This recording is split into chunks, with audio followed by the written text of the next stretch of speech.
नमस्कार दोस्तों, कैसे हैं आप सभी लोग। मैं उम्मीद करता हूं कि आप सब लोग बहुत अच्छे होंगे और आप सभी लोगों की पढ़ाई भी बहुत अच्छे तरीके से आगे बढ़ रही होगी। दोस्तों, एक बार फिर से आप लोगों का बहुत बहुत स्वागत है हमारे इस प्लेटफॉर्म पर, जहां पर हम ज्योग्राफी की एनसीईआरटी पढ़ रहे हैं, भूगोल की एनसीईआरटी पढ़ रहे हैं।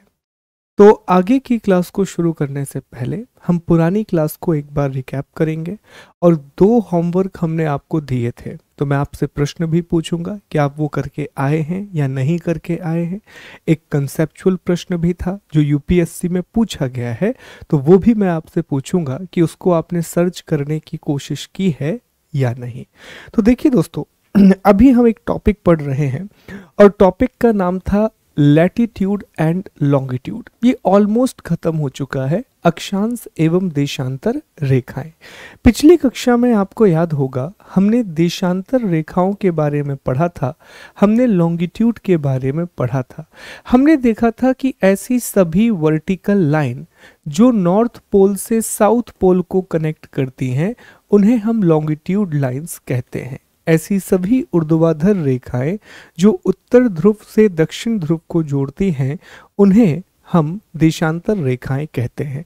हमने देखा था कि ये जितनी भी रेखाएं हैं ये समानांतर नहीं होती, ये पैरेलल नहीं होती। यही रीजन है कि इनके बीच में जो मिनिमम डिस्टेंस है वो पोल पर होता है। ध्रुवों पर इनके बीच की दूरी 0 किलोमीटर होती है, जबकि जो मैक्सिमम डिस्टेंस है वो इक्वेटर पर होता है और इक्वेटर पर इनके बीच की दूरी 111.32 किलोमीटर होती है। यहीं पर हमने आपको होमवर्क दिया था कि अगर इक्वेटर अर्थात 0 डिग्री अक्षांश पर इनके बीच की दूरी 111.32 किलोमीटर है, तो 45 डिग्री 45 डिग्री के लैटिट्यूड पर इनके बीच की दूरी क्या होगी। हमें जनरली ये लगता है कि चूंकि ये आधा है तो दूरी भी आधी होनी चाहिए, मतलब 55 किलोमीटर होनी चाहिए, लेकिन ऐसा नहीं है। 45 डिग्री के लैटिट्यूड पर जो दूरी है वो 79 किलोमीटर होती है।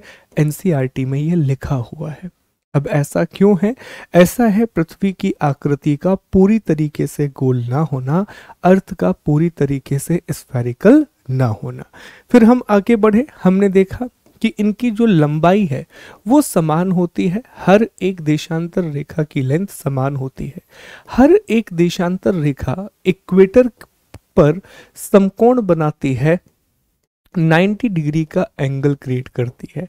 हमने ये भी देखा था कि 180 डिग्री का ईस्ट और वेस्ट जो लॉन्गिट्यूड है, 180 डिग्री का पूर्वी और पश्चिमी देशांतर एक ही है, जिसे इंटरनेशनल डेट लाइन, अंतरराष्ट्रीय तिथि रेखा कहा जाता है। फिर हमने जाना था कि देशांतर रेखाओं का प्रयोग हम दो चीजों के लिए करते हैं। एक तो लोकेशन के लिए, तो जब अक्षांश और देशांतर मिल जाते हैं तो एक ग्रिड बन जाती है और उसी के द्वारा हमें स्थिति की जानकारी मिलती है। और दूसरा समय के लिए, टाइम के लिए, तो जहां हमने समझा था कि हमारी पृथ्वी 24 घंटे में कितना घूमती है, 360 डिग्री घूमती है, तो 1 घंटे में या 60 मिनट में कितना घूमेगी, 15 डिग्री। तो यही हमें पता पड़ा था कि 1 डिग्री की जो वैल्यू है वो 4 मिनट होती है। फिर हमने बेसिक कंसेप्ट डिस्कस किए थे कि अगर एक जैसे गोलार्ध में है, अगर एक जैसे गोलार्ध में है तो आप क्या करोगे, माइनस करोगे। अगर अलग अलग गोलार्ध में है, डिफरेंट हेमिस्फीयर में है, तो हम प्लस करेंगे। फिर हमने ये भी देखा था कि जब आप पूर्व की तरफ जाएंगे तो समय बढ़ेगा, जब आप पश्चिम की तरफ जाएंगे तो समय कम होगा। ये वाला हमने डिस्कस किया था यहाँ पर। फिर हमने ये भी देखा था कि अगर कोई भी समय आपको पीएम में दिया हुआ है तो मेक श्योर कि आप उसे 24 आवर्स की वॉच में कन्वर्ट कर ले या क्लॉक में कन्वर्ट कर ले, इससे समय को निकालने में आसानी होती है। तो इतनी चीजें हमने कल की क्लास में डिस्कस की थी। मैं उम्मीद करके चलूंगा कि यहाँ तक आपको कोई समस्या नहीं है, क्योंकि जो टॉपिक अब हमें पढ़ने हैं उसमें अक्षांश और देशांतर दोनों का हम उपयोग करेंगे। लैटिट्यूड और लॉन्गिट्यूड दोनों का ही इस्तेमाल हम करने वाले हैं। और आज हमारी दूसरी इकाई की, अब जरा आज की क्लास को हम डिस्कस करें तो आज की क्लास में दोस्तों हमें 3 टॉपिक कवर करने हैं। एक तो हमें चर्चा करनी है इंटरनेशनल डेटलाइन के बारे में, अंतरराष्ट्रीय तिथि रेखा के बारे में। फिर हमें चर्चा करनी है मैप के बारे में, मानचित्र के बारे में, और फिर हमें चर्चा करनी है पृथ्वी की गतियों के बारे में, मोशन ऑफ अर्थ के बारे में। और जैसे ही हम पृथ्वी की गतियां पढ़ेंगे, जो हमारी दूसरी इकाई है, जो हमारी यूनिट नंबर 2 है, ये भी कंप्लीट हो जाएगी, ये भी पूरी हो जाएगी। और फिर हम 1 या 2 दिन के बाद आपको टेस्ट भी प्रोवाइड करा देंगे। तो एक बहुत बढ़िया सा आप टेस्ट अटेम्प्ट कीजिएगा, 50-60 प्रश्न उसमें रहेंगे, तो आपका पूरा एक टेस्ट भी हो जाएगा, जिससे आपको और अच्छा आइडिया मिलेगा कि जो आपने पढ़ा है क्या उससे प्रश्न पूछे गए हैं, या फिर जो प्रश्न पूछे जाएंगे उनकी प्रकृति क्या होगी, उनका नेचर क्या होगा। तो जैसे ही टेस्ट अपलोड होगा मैं आपको इन्फॉर्म कर दूंगा। आपको पता ही है कि हमने हमारा टेलीग्राम चैनल बना लिया है, तो टेलीग्राम चैनल पर आपके साथ लिंक शेयर कर दी जाएगी जब भी हम टेस्ट को ऑर्गेनाइज करेंगे। ठीक है, चले तो आगे बढ़ते हैं। अब हमारे विषय की बात करते हैं, आज के टॉपिक की बात करते हैं। तो आज पहला जो विषय हम ले रहे हैं वो है मानक समय रेखा, अर्थात स्टैंडर्ड टाइमलाइन। ये शब्द पहले भी आपने सुना होगा और कई बार इसका उपयोग भी किया होगा। अब हम इसके बारे में पढ़ते हैं। देखिए, हमने ये जान लिया कि सर हमारी पृथ्वी पर बहुत सारी ऊर्ध्वाधर रेखाएं हैं, बहुत सारी वर्टिकल लाइन है, और इन्हीं ऊर्ध्वाधर रेखाओं को हम देशांतर का नाम देते हैं। इन्हीं देशांतर के आधार पर पूरी दुनिया को 24 टाइम जोन में बांटा गया है। पूरी दुनिया में कितने टाइम जोन है? 24 टाइम जोन है। अर्थ पे 24 टाइम जोन है। अब सवाल एक और पैदा हो गया कि ठीक है, आपने बता दिया कि हम देशांतर के द्वारा समय निकाल सकते हैं। आपने ये भी बता दिया कि एक प्राइम मेरिडियन लाइन है, इसका सहारा लेकर के हम समय निकाल सकते हैं। लेकिन अब एक और प्रश्न खड़ा हो गया कि अगर एक देश है या फिर मान लीजिए कोई क्षेत्र है, वो अपने समय का निर्धारण कैसे करेगा? ये एक बड़ा प्रश्न खड़ा हो गया कि एक देश या एक क्षेत्र अपने यहाँ समय का निर्धारण कैसे करे, अपने यहाँ टाइम को कैसे डिटरमाइन करेगा। इसके लिए एक और कंसेप्ट दिया गया, स्टैंडर्ड टाइमलाइन का कंसेप्ट आया, जिसे हिंदी में हम मानक समय रेखा कहते हैं। क्या है समझें। जैसे मान लीजिए कि ये एक पर्टिकुलर इलाका है इस तरह से। अब यहां मान लो कि 3 अक्षांश रेखाएं, देशांतर रेखाएं यहां से गुजर रही हैं। अब बहुत बड़ा एरिया नहीं है, छोटा सा एरिया है, लेकिन यहां से 3 देशांतर रेखाएं गुजर रही हैं। तो अगर हम तीनों के आधार पर समय का निर्धारण करेंगे तो ये जो इतना सा क्षेत्र है, छोटा सा जो इलाका है, इसमें 3 समय होंगे। तो आप ऐसे मान के चलो कि मान लीजिए कि आप बिहार में हैं, ये बिहार का इलाका है, और बिहार से मान लीजिए कि 3 देशांतर रेखाएं गुजरती हैं, और अगर तीनों को आपने मानक समय रेखा मान लिया तो बिहार में 3 अलग अलग समय होंगे, 3 अलग अलग टाइम को फॉलो करना पड़ेगा। तो कहा कि क्या किया जाए? तब इसका समाधान निकाला गया कि इसका समाधान यह है कि हम हर एक एरिया में एक देशांतर को चुनेंगे, एक पर्टिकुलर देशांतर को चुनेंगे, जो जिसके आधार पर उस क्षेत्र के समय का निर्धारण होगा। हम फिर से रिपीट करूंगा, हमने क्या किया कि एक क्षेत्र में हम एक देशांतर रेखा को चुन लेंगे, जिसके आधार पर उस क्षेत्र के समय का निर्धारण होगा, और इसी को हम क्या कहते हैं? इसी को हम स्टैंडर्ड टाइमलाइन कहते हैं, मानक समय रेखा कहते हैं। मतलब सर इसकी परिभाषा क्या होगी? मानक समय रेखा की परिभाषा यह होगी कि ऐसी देशांतर रेखा जिसके आधार पर किसी क्षेत्र के समय का निर्धारण किया जाता है, उसे मानक समय रेखा कहते हैं। A longitude on which time of a region is calculated is known as the standard timeline. अब ये जरूरी नहीं है कि एक देश में एक ही देशांतर रेखा हो। अमेरिका और रूस जैसे देशों में 11-11 देशांतर रेखाओं को मानक समय रेखा माना गया है, स्टैंडर्ड टाइमलाइन माना गया है। ठीक है, अब हम चर्चा करते हैं कि सर भारत की बात बताइए, उदाहरण दीजिए, एग्जाम्पल दीजिए। ठीक है, एग्जाम्पल समझते हैं। तो दोस्तों जो हमारा प्यारा भारत देश है, तो हमारे भारत देश में एक रेखा गुजरती है जिसे कहा जाता है 82.5 डिग्री का ईस्टर्न लॉन्गिट्यूड, पूर्वी देशांतर।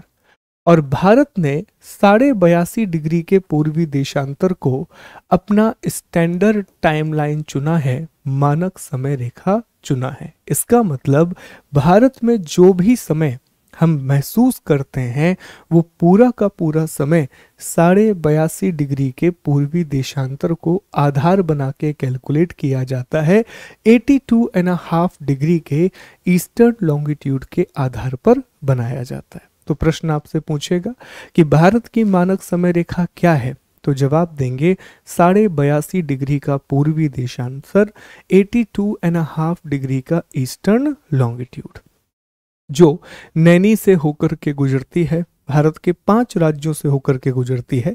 अगर आप देखेंगे तो शुरुआत यूपी से होती है, एमपी, ठीक है, छत्तीसगढ़, उड़ीसा और आंध्र प्रदेश, ये 5 राज्यों से होकर के गुजरने वाली रेखा है। यूपी, एमपी, सीजी, उड़ीसा और आंध्र प्रदेश। तो ये कहलाता है स्टैंडर्ड टाइमलाइन का कंसेप्ट, मानक समय रेखा की अवधारणा। अब इसमें एक बात और समझने वाली है, बड़ा अच्छा कंसेप्ट है, ध्यान दीजिएगा। देखो, जैसे मान लीजिए कि कोई देश जो है वो कुछ इस तरह से फैला हुआ है। एक देश है, आप मैप में सर्च करेंगे, चिली नाम का देश है, वो कुछ इस तरह से फैला हुआ है। तो ऐसे देशों को हम कहते हैं कि ये वर्टिकल कंट्रीज हैं।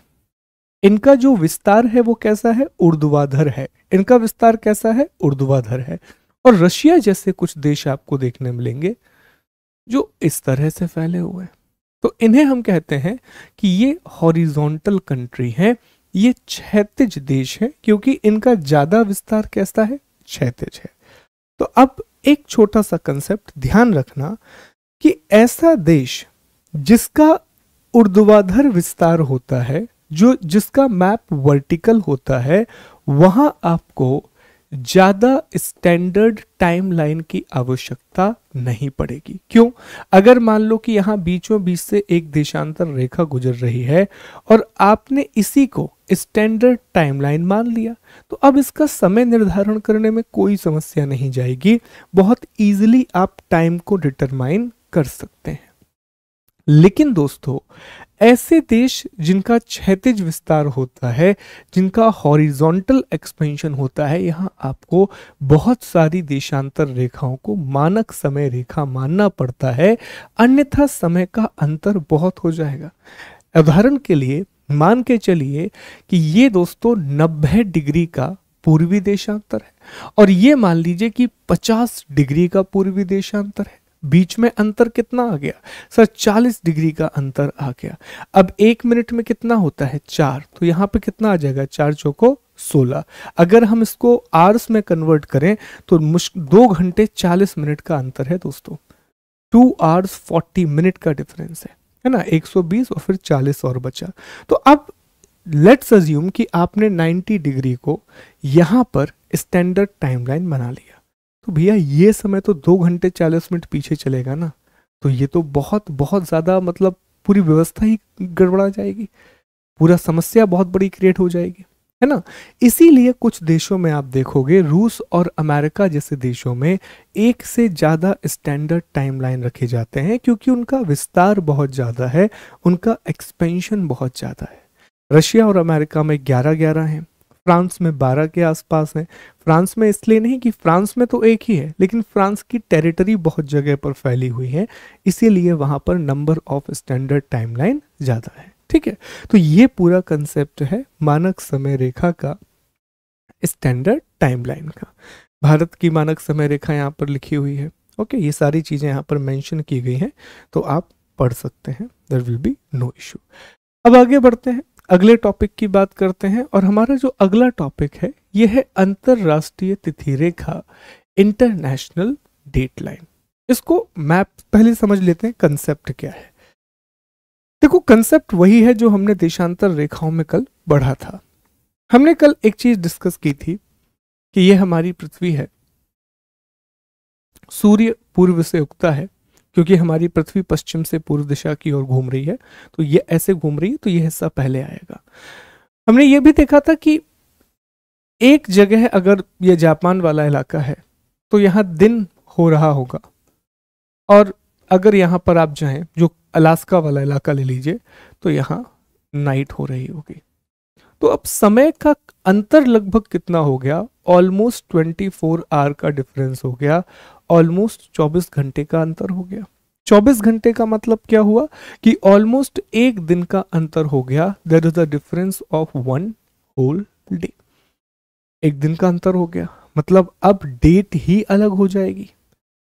डेट ही क्या होगी? अलग हो जाएगी। तो इस बात को तय करने के लिए कि हम डेट किस तरह से डिसाइड करेंगे, 1884 में जो वॉशिंगटन डीसी में कॉन्फ्रेंस हुआ था, उसमें यह डिसाइड किया गया कि जो 180 डिग्री का देशांतर है, 180 डिग्री का लॉन्गिट्यूड है, और हमने आपको पहले ही बताया है कि ईस्टर्न और वेस्ट दोनों एक जैसा है ये, ठीक है। 180 डिग्री के देशांतर को इंटरनेशनल डेट लाइन घोषित किया गया, अंतरराष्ट्रीय तिथि रेखा घोषित किया गया। अब मुझे बस एक बहुत कॉमन सेंस वाली बात बताना, बहुत कॉमन सेंस वाली बात, ये कौन सा गोलार्ध है? तो कहोगे सर ये ईस्टर्न हेमिस्फीयर है। ये कौन सा गोलार्ध है? कहोगे सर ये वेस्टर्न हेमिस्फीयर है। बहुत बढ़िया, ये तो आपको पता ही है, ठीक है। अब मुझे एक बहुत कॉमन सेंस वाली बात बताओ आप लोग कि अगर यहां पर ईस्टर्न हेमिस्फीयर में एक दिन ज्यादा होगा या कम होगा कंपैरेटिवली? तो सिंपल सी बात है सर, यहां से सूर्य पहले उग रहा है, तो यहां पर अगर मान लीजिए कि एक डेट की हम बात करें कि सर अगर यहां पर बुधवार है, यहां पर अगर बुधवार है, तो बट नेचुरल सी बात है कि यहां पर मंगलवार ही होगा। क्यों? ऐसा क्यों? ऐसा इसलिए कि यहां पर सूरज पहले उग रहा है, तो जापान में बुधवार होगा तो अमेरिका में मंगलवार होगा।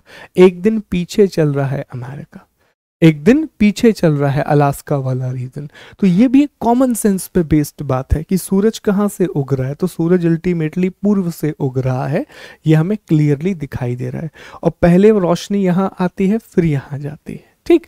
अब इसी के आधार पर उन्होंने एक डेट लाइन बनाई, इंटरनेशनल डेट लाइन बनाई। तो पहले ना उन्होंने इस तरीके से लाइन को खींच दिया, 180 डिग्री हो गया, इंटरनेशनल डेट लाइन हो गई। अब बीच में उन्हें समस्या नजर आई। क्या समस्या नजर आई? उन्होंने देखा कि यार यहां पर ना एक देश आ जा रहा है, उस देश का आधा हिस्सा यहां है, आधा हिस्सा यहां है। अब आप सोच के देखो जरा, छोटा सा देश, उसको दो इतनी बड़ी प्रॉब्लम फेस करनी पड़ रही। समय तो फिर भी चला लेंगे, समय का अंतर, लेकिन अब दिन का ही अंतर है। ये वाले कह रहे हैं कि सर यहाँ पर रविवार है, ये कह रहे हैं यहाँ पे सोमवार है। मतलब एक लाइन आप क्रॉस करोगे रविवार में पहुंच जाओगे, एक लाइन क्रॉस करोगे सोमवार में पहुंच जाओगे। समझते आई।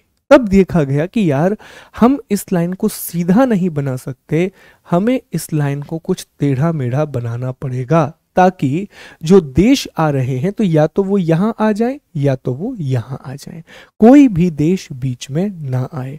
ऐसा अगर सीधा बना दिया होता तो इन देशों में समय निर्धारण में बहुत समस्या जाती, डेट और टाइम को कैलकुलेट करने में बहुत प्रॉब्लम जाती।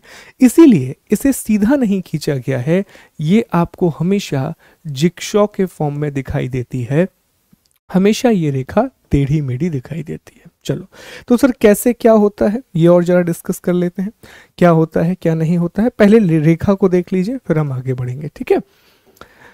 देखिए, तो ये है इंटरनेशनल डेट लाइन, अंतरराष्ट्रीय तिथि रेखा। एक मिनट दीजिए, अंतरराष्ट्रीय तिथि रेखा, इंटरनेशनल डेट लाइन।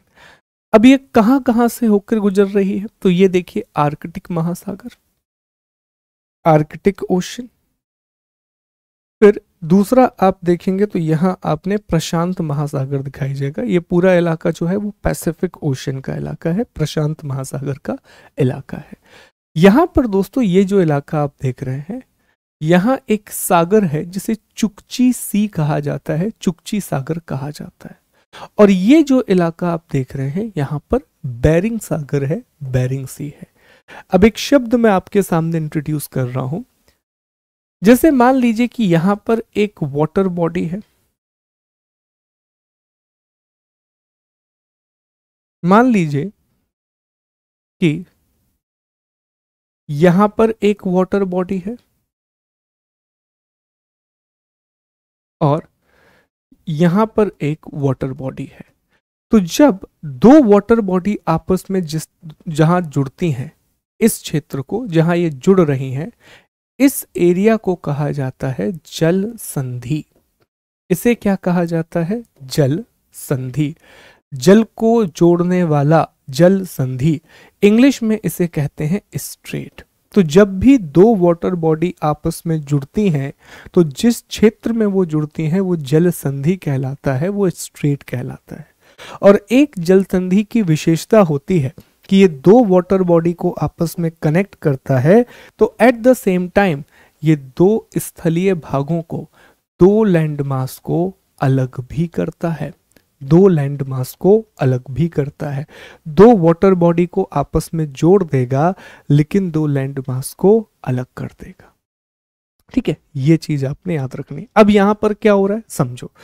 ये जो इंटरनेशनल डेट लाइन है, ये कहां से होकर के गुजरती है? तो ध्यान देना, सबसे ऊपर यहां पर आर्कटिक महासागर का एक हिस्सा है, चुकची सागर, और नीचे ये किसका हिस्सा है? याद रखना, ये आर्कटिक ओशियन का हिस्सा है, आर्कटिक महासागर का हिस्सा है। और नीचे यहां पर एक और सागर है जिसे बेरिंग सी कहा जाता है, और ये पैसिफिक ओशियन का हिस्सा है, प्रशांत महासागर का हिस्सा है। तो जहां पर इन दोनों का पानी जुड़ रहा है, ये जो इलाका आप देख रहे हैं, इसी इलाके को कहा जाता है बेरिंग स्ट्रेट, या इसी को हम बेरिंग जल संधि के नाम से जानते हैं। बेरिंग जल संधि के नाम से जानते हैं। अब सर आपने बताया था कि दो जलीय राशियों को जोड़ता है। सर दो जलीय राशियां जुड़ गई, दो वाटर बॉडी आपस में कनेक्ट हो गई, अलग किसे करता है सर? क्योंकि अभी आपने बताया कि ये दो लैंडमास को अलग भी करता है, दो स्थलीय भागों को अलग भी करता है। ध्यान दो, यहां पर जब आप देखोगे ना, तो यहां पर जो इलाका है दोस्तों, ठीक है, यहां पर अलास्का इलाका है और एक जगह पर यहां रशिया है। तो ये अलास्का और रशिया को अलग करने का काम करता है। अलास्का जो है वो अमेरिका का हिस्सा है, जबकि जो रशिया है दोस्तों, रशिया इज रशिया, ठीक है। तो अलास्का और रशिया को अलग करने का काम करता है। तो यहां पर एक बेरिंग जल संधि पाई जाती है। आप अब देखो, यहां पर ये चुकची सागर हो गया, बेरिंग, ये साइबेरिया किसका इलाका है? रशिया का इलाका है दोस्तों, ये रशिया। और ये देखो यहां पर अलास्का, ये किसका इलाका है? सर ये अमेरिका का इलाका है। तो दो स्थलीय भाग अर्थात रूस और अमेरिका को अलग कर रहा है। रूस का साइबेरिया और अमेरिका का अलास्का, इनको अलग कर रहा है, जबकि चुकची सागर और बेरिंग सागर को आपस में जोड़ रहा है। तो अब प्रश्न ये आता है कि अंतरराष्ट्रीय तिथि रेखा किस जल संधि से होकर के गुजरती है, किस स्ट्रेट से होकर के गुजरती है? तो जवाब क्या देंगे? ये बेरिंग जल संधि से होकर के गुजरती है, बेरिंग स्ट्रेट से होकर के गुजरती है। बहुत बढ़िया, आगे बढ़े। इसके बाद आप देखें कि ये आधा टेढ़ा क्यों खींचा गया है। तो यहाँ पर अपलेशियन द्वीप समूह है। अब आधा हिस्सा यहाँ, आधा हिस्सा वहां आ रहा था, तो उन्होंने इस तरीके से खींच दिया। यहीं पर हवाई द्वीप है अमेरिका का, यहाँ पर समोआ आइलैंड है, फिजी द्वीप समूह है, फिर न्यूजीलैंड, ऑस्ट्रेलिया, ये सारे देश हैं। ठीक है, अब इसके बारे में सबसे महत्वपूर्ण तथ्य पर आते हैं कि सर डेट कैसे डिसाइड होगी। तो पहले मुझे एक बात बताओ, ये कौन सा गोलार्ध है जिसमें ऑस्ट्रेलिया है, न्यूजीलैंड है, रूस है? ये कौन सा गोलार्ध है? सर ये पूर्वी गोलार्ध है। सर ये ईस्टर्न हेमिस्फीयर है। ये कौन सा गोलार्ध है? सर ये अमेरिका वाला हिस्सा है, तो ये पश्चिमी गोलार्ध है, ये वेस्टर्न हेमिस्फीयर है।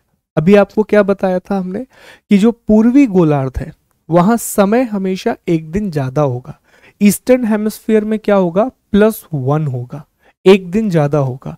पश्चिमी गोलार्ध में क्या होगा सर, एक दिन कम होगा। अच्छा, पूरे में नहीं, बस एक आइडिया के लिए बता रहा हूं ताकि आसानी से याद हो जाए, ठीक है, इसलिए बता रहे हैं।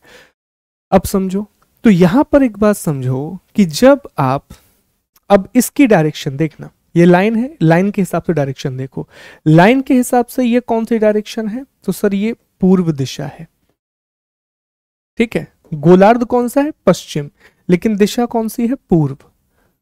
ये कौन सी दिशा है सर, ये पश्चिम दिशा है, लेकिन गोलार्ध कौन सा है, पूर्व, ठीक है। ये पश्चिम गोलार्ध है लेकिन दिशा पूर्व है, ये पूर्वी गोलार्ध है लेकिन दिशा पश्चिम है, क्योंकि हम इस लाइन को अब आधार बना रहे हैं। तो अब एक बात समझें, जैसे ही आप इंटरनेशनल डेट लाइन में पश्चिम से पूर्व की ओर जाएंगे, अंतरराष्ट्रीय तिथि रेखा को पार करके आप पश्चिम से पूर्व जाएंगे, तो हमेशा एक दिन की कमी आएगी। और जब आप अंतरराष्ट्रीय तिथि रेखा को पार करके पूर्व से पश्चिम आएंगे, ईस्ट से वेस्ट आएंगे, तो हमेशा एक दिन बढ़ा हुआ मिलेगा। उदाहरण, यहां पर अगर सोमवार है, अगर पूर्वी गोलार्ध में सोमवार है, अब आप यहां से वहां जाएंगे तो एक दिन में कमी आएगी। तो सोमवार के पहले क्या आता है सर, रविवार आता है। और अगर यहां पर रविवार है और अगर आप यहां से यहां आए, मतलब पश्चिम गोलार्ध से पूर्व गोलार्ध की तरफ आओगे, दिशा की बात करें तो पूर्व से पश्चिम की ओर आओगे, तो एक दिन बढ़ जाएगा सर, और यहां पर सोमवार होगा। तो देखो, कंफ्यूज मत होना, डायरेक्शन और हेमिस्फीयर को मिक्स मत कर देना गलती से भी, नहीं तो गलत हो जाएगा।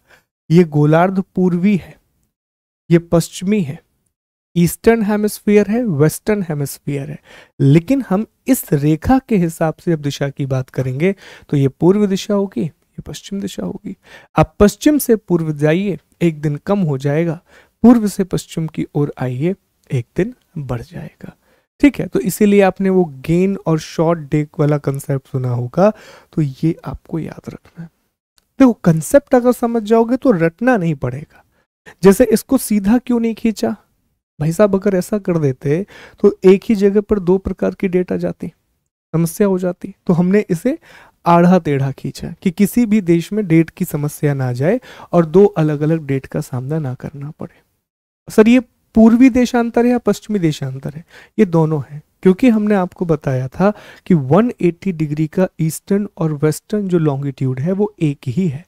180 डिग्री का पूर्वी और पश्चिमी देशांतर एक जैसा ही है, ठीक है। चलो, तो ये हो गया एक और कंसेप्ट, इंटरनेशनल डेट लाइन, अंतरराष्ट्रीय तिथि रेखा, ठीक। याद रखेंगे, आर्कटिक महासागर, बेरिंग जल संधि, इन सब जगह से होकर के गुजर रही है। अब एक कंसेप्ट और जो एनसीईआरटी में दिया हुआ था, यह है लोकल टाइम का कंसेप्ट, कि लोकल टाइम की परिभाषा क्या होती है, स्थानीय समय की परिभाषा क्या होती है। अगर कोई यहाँ पर स्टेट पीएससी की तैयारी कर रहा है, विशेष तौर पर एमपी पीएससी वाले एग्जाम की, तो उन्होंने देखा होगा कि प्रश्न 3 नंबर में पूछा गया था कि लोकल टाइम का अर्थ क्या होता है, स्थानीय समय का मतलब क्या होता है, ठीक है। ध्यान देंगे, किसी भी स्थान पर जब सूर्य आकाश में अपने उच्चतम बिंदु पर होता है, दोपहर में उस समय घड़ी में दिन के 12 बजते हैं। इस प्रकार घड़ी के द्वारा दिखाया गया समय उस स्थान का स्थानीय समय होगा। At any place a watch can be adjusted to read 12 o'clock when the sun is at the highest point in the sky.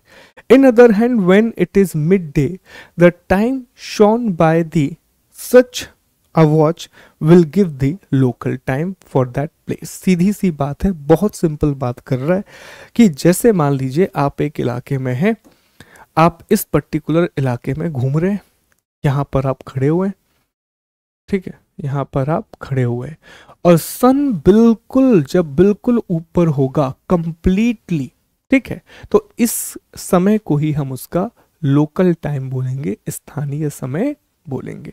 तो स्थानीय समय की परिभाषा ही होती है कि किसी क्षेत्र में जब सूर्य अपने उच्चतम बिंदु पर होगा किसी पर्टिकुलर एरिया में जब सन अपने मैक्सिमम पॉइंट या ओवरहेड होगा कंप्लीटली, तो उसे हम क्या बोलेंगे, ओवरहेड नहीं, उच्चतम बिंदु पर होगा, सबसे हाईएस्ट बिंदु पर होगा, तो उस समय जो भी समय हो रहा होगा उसे हम लोकल टाइम बोलेंगे, स्थानीय समय बोलेंगे। और सामान्यतः ये जो समय होता है जब सूरज सबसे उच्चतम दूरी पर हाईएस्ट होता है, तो ये जनरली 12 बजे का समय होता है, 12 ओ क्लॉक का टाइम होता है। तो ये लोकल टाइम की डेफिनेशन है, स्थानीय समय की परिभाषा है। अब हम आखिरी टॉपिक की चर्चा करते हैं। सर कौन सा आखिरी टॉपिक बच रहा है? ठीक है, एक बार दिखा देते हैं। देखो, याद रखिए हमने इस तरह से इस टॉपिक को पढ़ना शुरू किया था, अक्षांश और देशांतर रेखा वाले टॉपिक को। अच्छा, मैप वर्क भी है आज, याद रखेंगे आप लोग, मैप वर्क भी करना है हमें। ये देखिए, हमने अक्षांश रेखा पढ़ लिया, हमने ताप कटिबंध की भी बात कर ली, हमने देशांतर रेखा भी पढ़ लिया, अंतरराष्ट्रीय तिथि रेखा भी हमने पढ़ ली। अब एक टॉपिक रह गया, अक्षांश और देशांतर का तुलनात्मक अध्ययन, comparative study of latitude and longitude. ये और कर लेते हैं, बहुत आसान है, 2 मिनट लगेंगे करने में, पर एक अच्छा रिवीजन हो जाएगा जब भी आप कंपैरेटिव स्टडी करते हैं। और देखो, हमने डे 1 से आपको बताया है कि जब भी आप नोट्स बनाएं तो इसमें टेबल्स का बहुत यूज होना चाहिए। टेबल्स ना आपके कंटेंट को आसान बना देते हैं।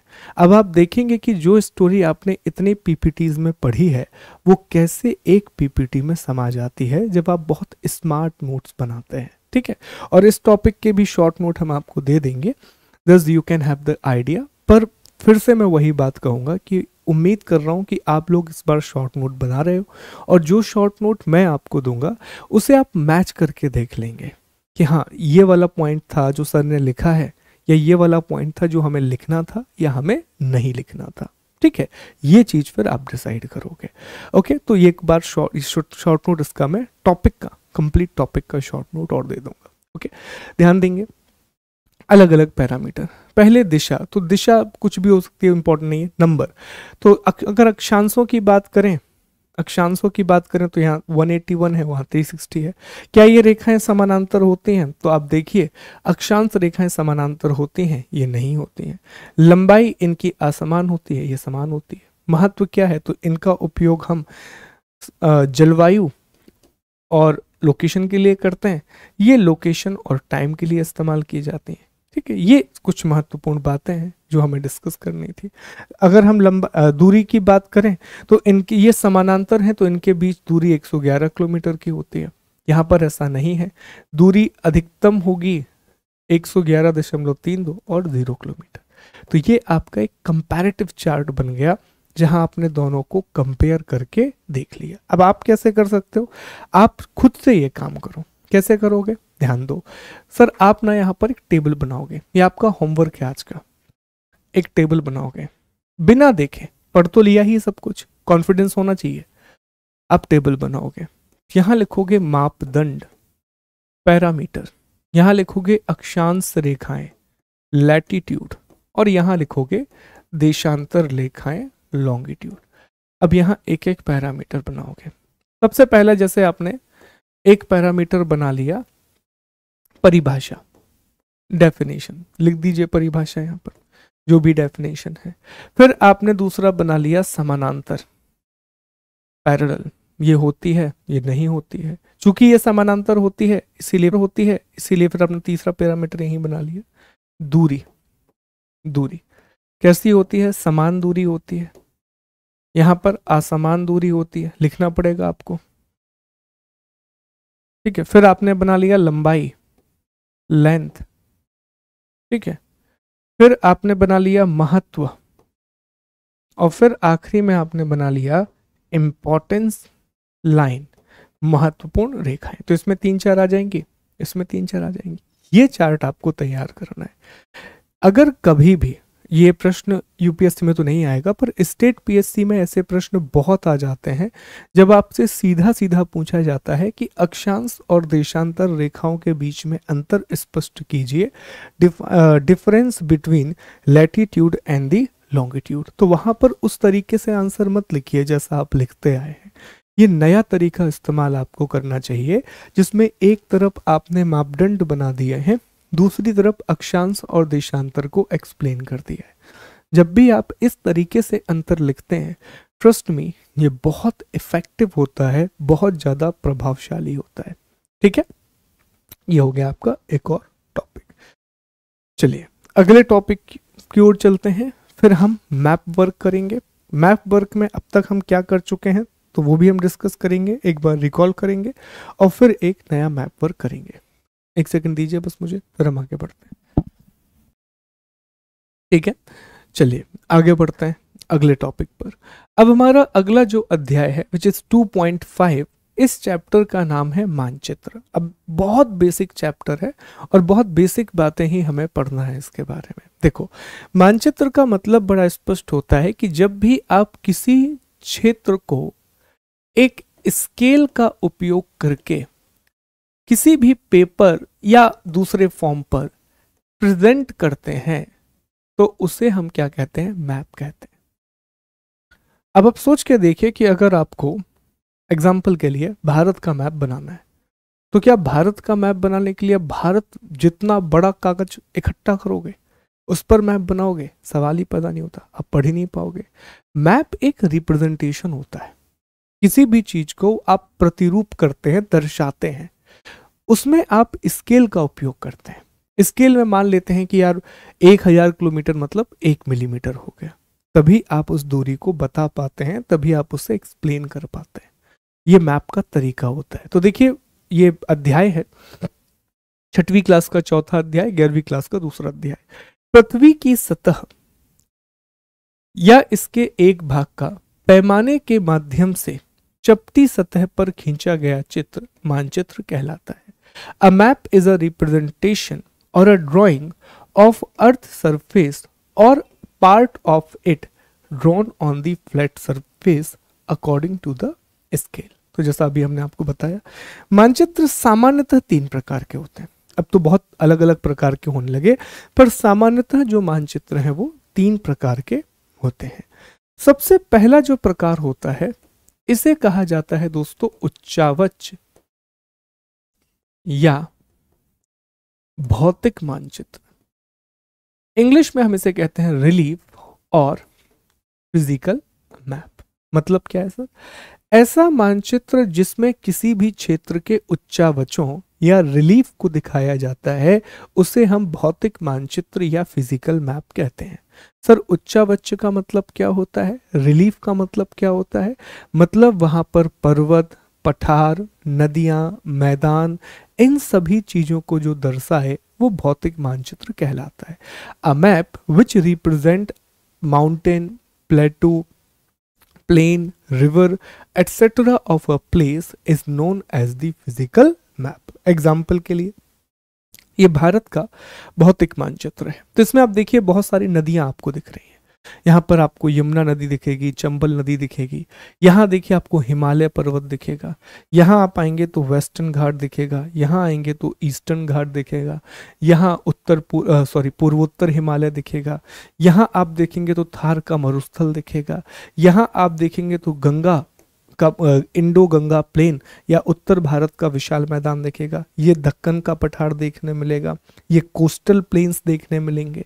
तो ये क्या दिखा रहा है? ये मैप आपको दिखा रहा है कि कहाँ पर भारत में मैदान है, कहाँ पर पठार हैं। तो ऐसा कोई भी मानचित्र जो किसी भी क्षेत्र के उच्चावचों को दर्शाता है उसे भौतिक मानचित्र कहते हैं। A map which represent relief of a place is known as the physical map. अब ये इसलिए याद रखना कि जब भी आप मार्केट जाते हैं ना और ब्लैंक मैप खरीदने जाते हैं तो जब भी आप फिजिकल मैप मांगोगे उसमें बाउंड्रीज नहीं होती, वो सिर्फ आउटलाइन होता है, बीच में कुछ भी नहीं होता उसमें। ठीक है, अब दूसरी चर्चा करते हैं पॉलिटिकल मैप, राजनीतिक मानचित्र। राजनीतिक मानचित्र राजनीतिक इकाइयों को दर्शाता है, पॉलिटिकल यूनिट को दर्शाता है। इन्हें हम प्रशासनिक इकाइयां भी कहते हैं, इन्हें हम एडमिनिस्ट्रेटिव यूनिट भी कहते हैं। और भारत में प्रशासनिक इकाई क्या है सर? गांव है। गांव के ऊपर आप देखें तो जिला है, जिला के ऊपर देखें तो आप राज्य है, राज्य के ऊपर देखेंगे तो देश है। अभी बहुत शॉर्ट में हमने आपको बता दिया राष्ट्र है, ठीक है।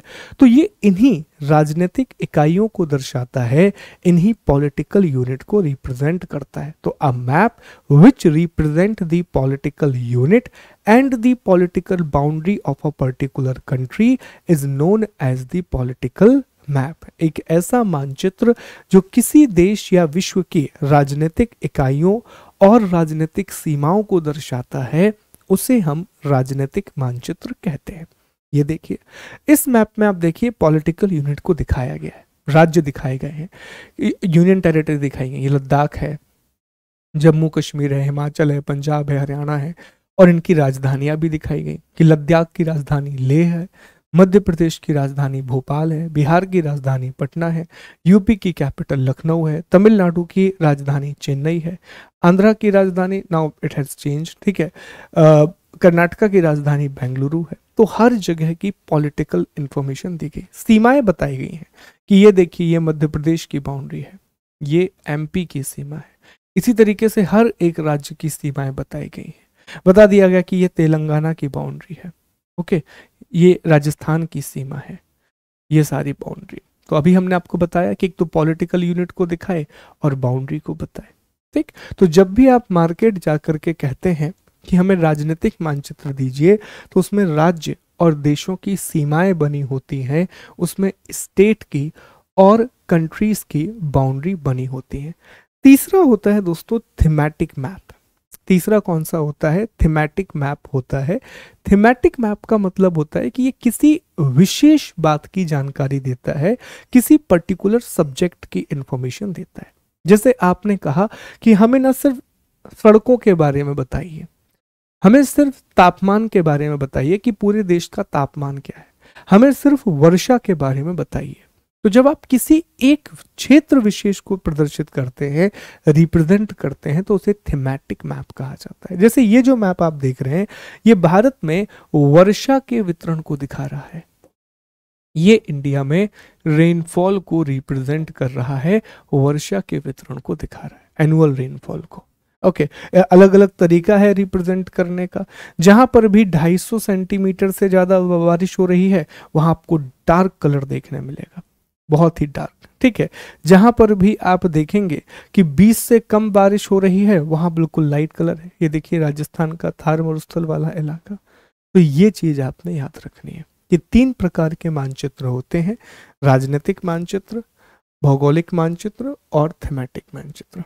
इनके चित्र भी यहाँ और डेफिनेशन लिखी हुई है जो आप रीड कर सकते हैं। इस चैप्टर का उतना महत्व नहीं है, बस एक बेसिक अंडरस्टैंडिंग होनी चाहिए, क्योंकि ये हमारे टॉपिक में था, तो हम कुछ बेसिक वर्ड यहाँ से समझ जाएंगे, ठीक। चलिए, तो अब आज की क्लास में दोस्तों हम मैपिंग वर्क कर लेते हैं। उसमें एक और क्लास है, हम गतियां कल की क्लास में पढ़ लेंगे। मैप वर्क पे अब हम आते हैं दोस्तों, मानचित्र वाले कार्य पर हम आते हैं। पहले रिकॉल करते हैं कि हम मैप वर्क में क्या क्या कंप्लीट कर चुके हैं, हम मानचित्र में किन किन चीजों को देख चुके हैं। तो आपको याद आना चाहिए कि सर मैप में सबसे पहले तो हमने देखा है इंडिया की यूनियन टेरिटरी को, हमने भारत के केंद्र शासित प्रदेशों को देखा। रिकॉल नहीं करोगे भूल जाओगे आप लोग, इसीलिए मेक श्योर कि अभी तुरंत जाकर के क्लास के बाद पूरी यूनियन टेरिटरी का मैप देखिए, उनकी कैपिटल को देखिए, देखिए क्या वो समुद्री सीमा बना रही हैं, क्या वो पूरी तरीके से इनलैंड है, इन सभी बातों को देखिए।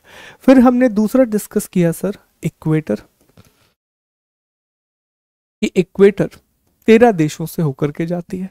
सर कल की क्लास में हमने डिस्कस किया प्राइम मेरिडियन लाइन, कि सर प्राइम मेरिडियन लाइन 8 देशों से होकर के जाती है, प्रधान मध्याह्न रेखा।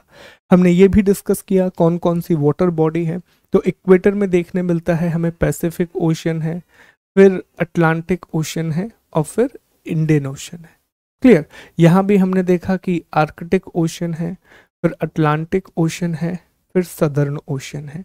हमने ये भी देखा था कि इक्वेटर और प्राइम मेरिडियन लाइन जहां पर मिलती हैं वो है सदर्न अटलांटिक ओशन, दक्षिण अटलांटिक महासागर, और यहीं पर एक जगह हमने बनाई है इमेजिनरी नल आइलैंड, जो कि गिनी की खाड़ी में है, जो कहां पर है, गिनी की खाड़ी में है। ये सारी बातें उम्मीद करता हूं आपको याद होंगी, और जो आप मैप वाली कॉपी बना रहे हो उसमें हर एक चीज को आप नोट डाउन कर रहे हो। अब हमें आज की कक्षा में चर्चा करनी है कि सर मकर रेखा कहां से होकर के गुजरती है। ट्रॉपिक ऑफ कैप्रिकॉर्न कहां से होकर के गुजरती है। अब याद रखें मकर रेखा का अर्थ क्या है सर, 23.5 डिग्री का दक्षिणी देश अक्षांश, 23.5 डिग्री का सदर्न लैटिट्यूड। ठीक, चलो अब इसको देखना शुरू करते हैं। तो दोस्तों ये जो है ये 3 महाद्वीपों से गुजरती है, 10 देशों से गुजरती है और 3 जल राशियों को तय करती है। अच्छा, वो होमवर्क अभी भी आपने किया होगा ना, जैसे हमने आपसे कहा था कि इक्वेटर जहां जहां से जा रही है वहां वहां उनकी कैपिटल लिखना है आपको। ठीक इसी तरह जहां जहां से प्राइम मेरिडियन लाइन जा रही है वहां वहां उनकी कैपिटल लिख दीजिए और करेंसी लिख दीजिए। और आज आप सेम काम किसके लिए करेंगे, मकर रेखा के लिए करेंगे। आप कैपिटल लिखोगे और करेंसी लिखोगे। अगर होमवर्क करते जाओगे ना आप देखोगे कि आपका इम्प्रूवमेंट होता जाएगा। अगर टाल दोगे कि अरे सर मैंने पहले दिन आपको समझाया था, पहली क्लास को ना 2-3 बार देखना आप हमेशा, पहले दिन आपको समझाया था कि आपका मन कभी नहीं मानता है मेहनत करने के लिए। जैसे मुझे वो कमेंट अभी भी याद है, बड़ा अच्छा कमेंट किसी ने किया था कि सर हमारे पास तो बहुत सारे काम है, आप ना हर चीज के शॉर्ट नोट बना करके दे दो। ये आप नहीं कह रहे हो, ये आपका मन आपसे कहलवा रहा है कि सर यार अब कौन मेहनत करे, क्यों हमें लिखना पड़े चीज़ों को, क्यों हमें दोबारा पढ़ना पड़े, क्यों हम अपनी आंसर राइटिंग स्किल को इम्प्रूव करेंगे। हमें नहीं करना इम्प्रूव। हमारे लिए यूपीएससी और पीएससी का मतलब मेंस है ही नहीं। हमारे लिए तो सर इसका मतलब सिर्फ प्रीलिम्स है, हमें तो टिक मार के आना है, मेंस गया भाड़ में। ठीक है, और फिर बाद में क्या बोलते सर सिलेक्शन नहीं हो रहा।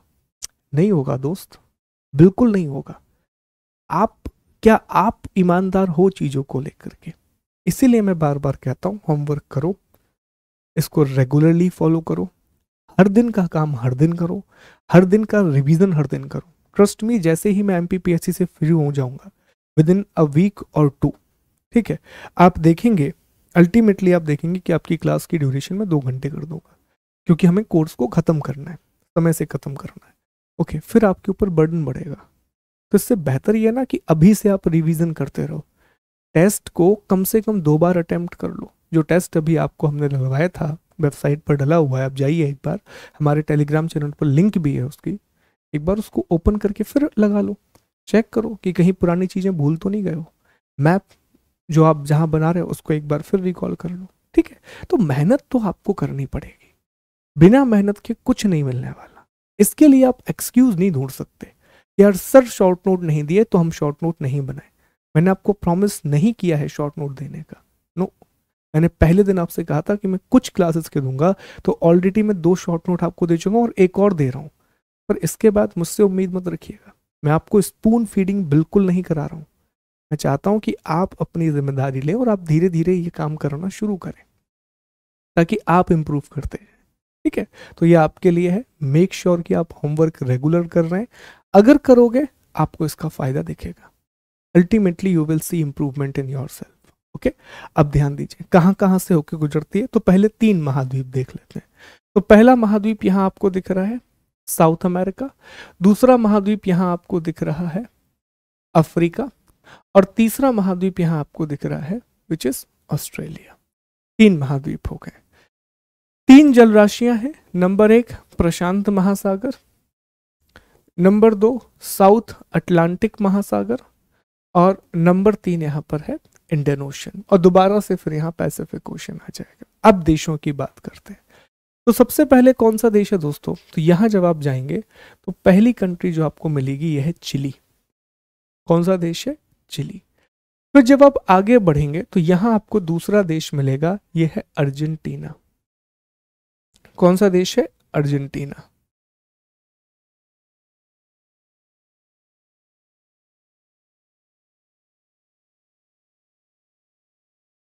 Number 1 Chile, number 2 Argentina. आगे बढ़ेंगे तो यहां आपको एक देश मिलेगा पैराग्वे, और फिर यहां एक देश मिलेगा नंबर 4 ब्राजील। मतलब 10 में से जो 4 देश हैं वो साउथ अमेरिका में हैं। कौन कौन से देश हैं? सबसे पहले मिला चिली, चिली के बाद अर्जेंटीना, अर्जेंटीना के बाद पैराग्वे और पैराग्वे के बाद ब्राजील। और जब आप इसे एटलस में देखेंगे ना तो ये सारे देशों को भी आप देख लोगे, तो साउथ अमेरिका की पूरी कंट्री खत्म। ठीक है, चिली, चिली के बाजू में अर्जेंटीना, अर्जेंटीना के बाजू में पैराग्वे, पैराग्वे के बाजू में ब्राजील। ये 4 देश कहाँ पर हैं? साउथ अमेरिका में। फिर आप आ गए तो साउथ अटलांटिक ओशन मिलेगा, दक्षिण अटलांटिक महासागर मिलेगा, और फिर आप प्रवेश करेंगे अफ्रीका में। तो अफ्रीका में पहला देश जो आपने मिलना है दैट इज नामीबिया। नामीबिया के बाजू में आपको मिलेगा बोत्सवाना, बोत्सवाना के बाजू में आ जाएगा साउथ अफ्रीका, और इसके बाद आ जाएगा मोजाम्बिक, और फिर एक द्वीपीय देश मेडागास्कर। तो कितने देश हो गए? 5। 4 देश साउथ अमेरिका में थे, 5 देश अफ्रीका में हो गए। टोटल कितने हैं? 10। 10 में से कितने हो गए? 9। अफ्रीका में सबसे पहले नामीबिया, नामीबिया के बाद बोत्सवाना, बोत्सवाना के बाद साउथ अफ्रीका, साउथ अफ्रीका के बाद ठीक है, साउथ अफ्रीका के बाद मोजाम्बिक, और मोजाम्बिक के बाद मेडागास्कर। फिर आप कहाँ आ गए? इंडियन ओशन में आ गए, और यहां पर अब कौन मिलेगा आखिरी में? ऑस्ट्रेलिया। क्या मिलेगा? ऑस्ट्रेलिया। अब इसको बनाना बिल्कुल उसी तरीके से है जैसे हमने ट्रॉपिक ऑफ इक्वेटर को ड्रॉ किया था। सबसे पहले यहां पर एक जलराशि आ जाएगी, फिर उसका नाम क्या है? Pacific ocean. फिर यहां पर एक महाद्वीप आएगा, फिर एक जलराशि आ जाएगी, नाम क्या है? South Atlantic ocean. फिर कॉन्टिनेंट आ जाएगा, ठीक है। फिर एक जलराशि आ जाएगी, इंडियन ओशन, और फिर एक कॉन्टिनेंट आ जाएगा। कौन सा महाद्वीप है? सर यहां पर है साउथ अमेरिका। ये कौन सा है? सर ये है अफ्रीका। और ये कौन सा है? ओशियाना, या इसी को ऑस्ट्रेलिया भी कहते हैं। चलो, यहां पहला देश कौन सा मिला? सर पहला देश मिला चिली। अब इसके नीचे कैपिटल और करेंसी। चिली के बाद सर अर्जेंटीना, अर्जेंटीना के बाद पैराग्वे, और पैराग्वे के बाद ब्राजील। कितने देश हो गए? 4 देश हो गए साउथ अमेरिका के। ठीक है, फिर अफ्रीका। अफ्रीका में सबसे पहले नामीबिया, नामीबिया के बाद बोत्सवाना, बोत्सवाना के बाद साउथ अफ्रीका, साउथ अफ्रीका के बाद मोजाम्बिक, दालों की खेती के लिए प्रसिद्ध, और मोजाम्बिक के बाद हमें क्या मिला? मेडागास्कर। कितने देश हो गए? 5। ओशियाना में कितना देश है? सर एक ही देश है, ऑस्ट्रेलिया। हो गया, 10 देश हो गए। अब क्या करोगे? इनके नीचे आप इनकी कैपिटल और इनके नीचे इनकी करेंसी, कैपिटल और करेंसी, ये आप लिखोगे। ठीक है, कितने देश आपने याद कर लिए? एक बार रिकॉल करते हैं। अगर आपने मैप वर्क को फॉलो किया है तो अब तक सर इक्वेटर के थ्रू आपने 13 देशों के मैप को देख लिया है, उनकी राजधानी और उनकी करेंसी को। 8 देश आपने किस में देखे थे? प्राइम मेरिडियन लाइन में, उनकी राजधानी, उनकी करेंसी। और अब 10 देश आपके हो गए कैप्रिकॉर्न। कितने हो गए? 13, 10 23 और 8 31। 31 कंट्रीज ऑलरेडी आप कवर कर चुके हो। अब सोच के देखिएगा कि 31 कंट्रीज, अगर पूरी दुनिया में हम देखें तो मुश्किल से हमें 100 देशों के बारे में पता होना चाहिए, जिसमें से 31 के बारे में आपको पता है। और चूंकि आप इन्हें एटलस में देख रहे हो तो ऐसा तो होगा नहीं कि आप और दूसरी चीज़ों को देखते ना हो। ठीक है, जब मार्केट घूमने जाते हो तो सिर्फ मान लीजिए एक आप कपड़ा लेने गए कि भैया टी शर्ट खरीदना है, लेकिन अगर मॉल में घुस गए तो टी शर्ट के अलावा क्या क्या उठा लाओगे पता ही नहीं पड़ता। तो ऐसा पढ़ाई में भी करो, एटलस में देख रहे हो तो आजू बाजू के देशों को देख लो। नज़र दौड़ाने में क्या जा रहा है, वैसे भी हमारी नज़र बहुत चलती है ना। तो 31 देश आप ऑलरेडी कवर कर चुके हो, और भी कंट्रीज आप कवर करते जाओगे। हम कर्क रेखा के देश पढ़ेंगे कल, तो कर्क रेखा में आपके 16 देश कवर और हो जाएंगे, 16 कंट्रीज और कवर हो जाएंगी। तो बहुत इंपॉर्टेंट नेशन को आप ऑलरेडी डिस्कस कर लोगे। फिर धीरे धीरे आप देखोगे मैं आपको कॉन्टिनेंट वाइज पढ़ाना शुरू कर दूंगा, तो और आपके नेशन कंप्लीट हो जाएंगे। ठीक है, क्योंकि जैसा हमने बताया था कि हम न्यू एंड ओल्ड दोनों एनसीईआरटी को क्लब कर चुके हैं। ओल्ड एनसीईआरटी में कॉन्टिनेंट वाला पार्ट बहुत अच्छे तरीके से दिया गया है, बहुत ही बढ़िया तरीके से बताया गया है महाद्वीप वाला हिस्सा। तो हम एक एक करके धीरे धीरे अब कॉन्टिनेंट भी पढ़ना शुरू करेंगे। ठीक, चलिए। So thank you so much for today's class. हमारे यूनिट में सिर्फ एक टॉपिक बचा है, पृथ्वी की गति, जो हम कल खत्म करेंगे। अपना ख्याल रखिए। God bless you, take care. जय हिंद, जय भारत।